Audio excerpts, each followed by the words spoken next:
Hi everyone, आज बात करेंगे फंगस इन्फेक्शन यानी कि दांत की बीमारी स्किन पर कैसे हो जाती है, क्यों हो जाती है और कैसे इसे ठीक करें। मैं doctor Anvika Mittal, MD dermatologist, 10 years से दिल्ली पीतमपुरा में प्रैक्टिस कर रही हूं और मुझे फॉलो करें my YouTube channel doctor Anvika के नाम से, लिंक नीचे डिस्क्रिप्शन में है। तो बात करते हैं फंगस इन्फेक्शन की। फंगस इन्फेक्शन स्किन की मतलब टीनिया कॉर्पोरिस जिसे हम मेडिकली कहते हैं, स्किन के अंदर आपकी फंगस चली गई।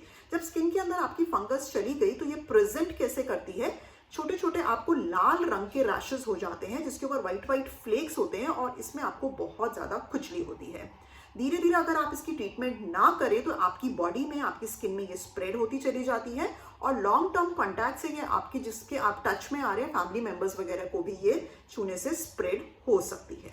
तो अब इसका ट्रीटमेंट क्या है? इसकी ट्रीटमेंट के लिए आप डर्मेटोलॉजिस्ट के पास जाएं, वो आपको कुछ खाने की एंटी फंगस दवाइयां और लगाने की एंटी फंगल क्रीम्स देंगे ना। अब हो क्या रहा है, आपको दांत की बीमारी हुई और आप डॉक्टर के पास चले गए, उन्होंने आपको दवाइयां दी, लेकिन तब भी लोगों को 8-8, 10-10 साल तक ये बीमारी है। आई रिपीट, 8-10 ईयर्स से ये बीमारी है। ये इंडिया में एक महाबीमारी की तरह पिछले 8-10 साल से पूरे इंडिया में फैली हुई है, चाहे वो लो क्लास हो, मिडिल क्लास हो, हाई क्लास हो।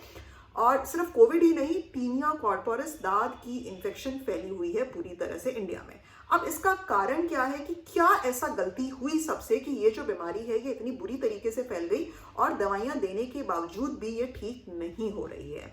नाउ नंबर 1 रीजन देखिए, हम सबको पता है कि फंगस कहाँ पे ज्यादा पैदा होती है? जहां पे भी हवा ना हो या फिर जहां पे गीलापन हो वहां पे फुई लग जाती है। तो आपकी स्किन में भी अगर आप ऐसी कंडीशन पैदा करेंगे कि आपकी स्किन जो है वो गीली रहे और अगर उसमें हवा नहीं लग रही है तो आपको फंगस लगने के चांसेस ज्यादा है। तो अब इंडिया है एक हॉट एंड ह्यूमिड कंट्री, यहाँ पे 6 महीने प्लस 40 डिग्री टेम्परेचर रहता है, यानी कि हमें पसीना बहुत आता है। हम एक हॉट एंड ह्यूमिड कंट्री में रह रहे हैं, तो यानी कि हमारी स्किन जो है वो वैसी वेट रहती है बिकॉज ऑफ स्वेट। तो उसकी वजह से एक तो इंडियंस को फंगस ज्यादा लग जाती है। दूसरा जो हम करते हैं, एक नादानी जो हम सब कर रहे हैं, हम लोग प्लस 40 डिग्री टेम्परेचर में रह रहे हैं लेकिन कपड़े हम पहनते हैं -40 डिग्री टेम्परेचर वालों के। यूएस, कनाडा वगैरह के अंदर मेजॉरिटी ऑफ द ईयर में ठंड रहती है तो वो लोग टाई पहनते हैं और जीन्स जैसा थिक फैब्रिक पहनते हैं, तो समझ में आता है। हम प्लस 40 डिग्री टेम्परेचर में मॉडर्नाइजेशन या फैशन के नाम पे जीन्स जैसा थिक फैब्रिक पहन रहे हैं, वो स्किन में हवा नहीं लगने देता। तो अब ऑलरेडी आपकी जो स्पेशली जो ग्रॉइंस हैं, जांगे हैं, वहां पे पसीना आ रहा है, ऊपर से आपने इतनी मोटी जीन्स पहनी हुई है, वो भी टाइट जीन्स, तो आपकी अब स्किन को हवा नहीं लगेगी। उससे क्या होगा, पसीना आ रहा है, गीला है और हवा नहीं लग रही, तो डेफिनेटली फंगस लगेगी। हमें करना क्या है, इंडिया के लिए, इंडियन वेदर के लिए लूज कॉटन कपड़े।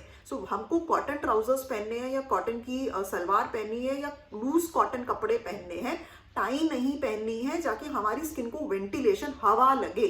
तो हमें अपने ज्योग्राफिकल कंडीशंस के अकॉर्डिंगली कपड़े पहनने हैं, ना कि दूसरों को कॉपी करते हुए। तो ये एक नंबर 1 कारण है कि बिकॉज हम इतने टाइट और थिक फैब्रिक पहनते हैं प्लस 40 डिग्री टेम्परेचर के अंदर, तो इससे हमको जो हमारी स्किन को वेंटिलेशन, हवा नहीं लगती है, फंगस ज्यादा होता है। This is number 1 reason. Number 2 reason जो है वो है कि हम एक हैबिट नहीं है, एक कल्चर नहीं है टिश्यू पेपर्स का। जब भी आप बाथरूम जाते हैं, टॉयलेट जाते हैं, अपना जो ग्रॉइन रीजन है उसको ड्राई कर कर बाहर आइए। अगर आप उसको वेट रहने देंगे, स्पेशली अगर आप ओबीस हैं, थोड़े से मोटे हैं, तो वहां पे सारा दिन गीलापन रहेगा, तो फंगस बहुत जल्दी पैदा हो जाएगा। तो अपने ग्रॉइन रीजन को एवरी टाइम आप टॉयलेट जाते हैं, नहाकर आते हैं, प्लीज उसको ड्राई कर कर रखिए। अगेन वही फंडा है कि अगर स्किन ड्राई रहेगी तो फंगस ग्रो नहीं करेगा, गीली रहेगी तो फंगस ग्रो करेगा। So this is number 2 thing जो आपको ध्यान में देना है। नंबर 3 थिंग, जैसी स्किन का कोई रैश हुआ, हम क्या करते हैं, हम स्किन स्पेशलिस्ट के पास नहीं जाएंगे। दादी से पूछ लेंगे, नानी से पूछ लेंगे, पड़ोस वाले अंकल से पूछ लेंगे, केमिस्ट से पूछ लेंगे, गूगल बाबा से पूछ लेंगे, बहुत सारे बाबाओं से पूछ लेंगे और गलत क्रीम्स लगा लेंगे। अब जो क्रीम्स आपको यूजुअली जो लोग सजेस्ट करते हैं या आप अपनी खुद की गूगल सर्च से ढूंढते हैं, आप एक स्टेरॉइड बेस्ड क्रीम लगा लेते हैं और लगा के बहुत खुश भी हो जाते हैं, बिकॉज बहुत जल्दी ठीक भी हो जाता है स्टेरॉइड लगाने से। जब आप ये स्टेरॉइड क्रीम लगाते हैं, बेटनोवेट, कोऑर्डिडर्म, हेलोवेट वगैरह वगैरह, एक बार के लिए तो डेफिनेटली आपका ये रैश चला जाएगा, लेकिन जैसे आप इसको छोड़ेंगे ना, छोड़ते ही भयंकर रूप से ये रैश वापस आएगा, और जब वो जो नया फंगस होगा वो रेजिस्टेंस हो चुका होगा, वो नॉर्मल एंटी फंगल क्रीम या दवाइयों से नहीं जाएगा। तो ये गलती नहीं करनी है। अगर आपको कोई स्किन का रैश हो जाता है तो प्लीज आप स्किन स्पेशलिस्ट के पास ही जाइए। आपको मैथ्स की प्रॉब्लम सॉल्व करानी है तो आप किसी भी टीचर के पास तो नहीं चले जाएंगे ना, कि हिस्ट्री टीचर के पास चला जाओ तो वो सॉल्व कर देगा, है तो टीचर ही ना। नहीं, अगर आपको मैथ्स की प्रॉब्लम सॉल्व करानी है तो आप स्पेशलिस्ट के पास जाएंगे, आप मैथ्स टीचर के पास ही जाएंगे। तो जब आपको स्किन का रैश हो जाए तो प्लीज स्किन स्पेशलिस्ट डर्मेटोलॉजिस्ट के पास ही जाइए। अपने आप से सेल्फ मेडिकेशन या किसी और से जनरल केमिस्ट वगैरह से ट्रीटमेंट्स मत लीजिए, बिकॉज 99% ऑफ द टाइम आपको स्टीरॉयड क्रीम दी जाती है जो एक बार के लिए आपको ठीक कर देता है, लेकिन छोड़ते ही वो भयंकर रूप से वापस आता है और आप विशियस सर्कल में फंस जाते हैं। फिर आप उसको फिर से यूज करते हैं, फिर छोड़ते हैं, फिर भयंकर रूप से वापस आता है। जब आप ये ऐसे करते करते थक जाते हैं 6 महीने 1 साल बाद, फिर आप डर्मेटोलॉजिस्ट के पास जाते हैं, फिर आप कहते हैं कि भैया उनकी दी हुई एंटी फंगल से आपको रिजल्ट नहीं आ रहा है। So don't do this mistake कि अपने आप सेल्फ मेडिकेशन स्टीरॉयड मत यूज कीजिए। ये तीसरी गलती है।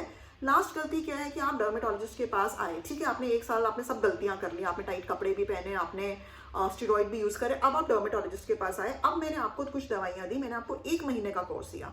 आप क्या करते हैं, जैसी दवाइयां शुरू करिए आपको 10 दिन में आराम आना शुरू हो जाता है, आप 10 दिन में ही दवाइयां छोड़ देते हो।